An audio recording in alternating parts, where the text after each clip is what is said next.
1337. Turn up the volume. The People's Radio, Nevsky. This is the People's Radio News for the week ending the 25th of September 2951.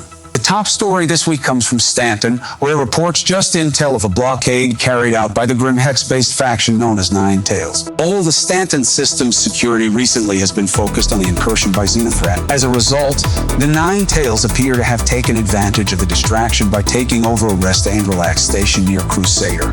We have more on this breaking story from our Stanton system correspondent, Emma Gatewood, who caught up with one of the Nine Tails who can be heard in this rare interview.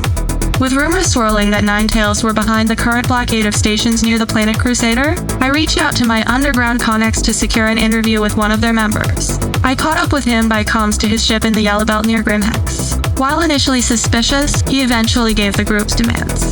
Cutlass Reg number 201935. Can we speak? Who the hell are you? You can write off. Sorry I couldn't copy. I was told I might be able to interview you about the blockade. What's your name? I'm not giving my real name. And what would you like our listeners here on the People's Radio to know about what you're currently doing? You can call me Dagger. I represent Nine Tails and want your listeners to know that we intend to get what we want today and every day around Crusader. We are not pushovers like the Justice, nor are we here with grandiose plans of taking over the Empire like Xenothreat. We just want your stuff. Food. Specifically pizza. Or credge. Lots of credge. So essentially you're saying you're hungry? Yes, hungry for credge. Half of. Bottom line, if you want access to the station, then you must meet our simple demands. That is all. Star Dagger out.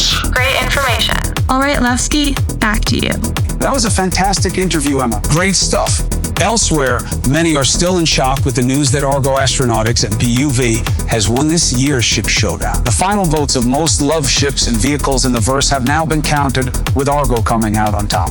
The upset win by what was considered an underdog has apparently disturbed many in the upper 1% who usually determine the winning ship, which is often beyond the means of most of the Empire's citizens.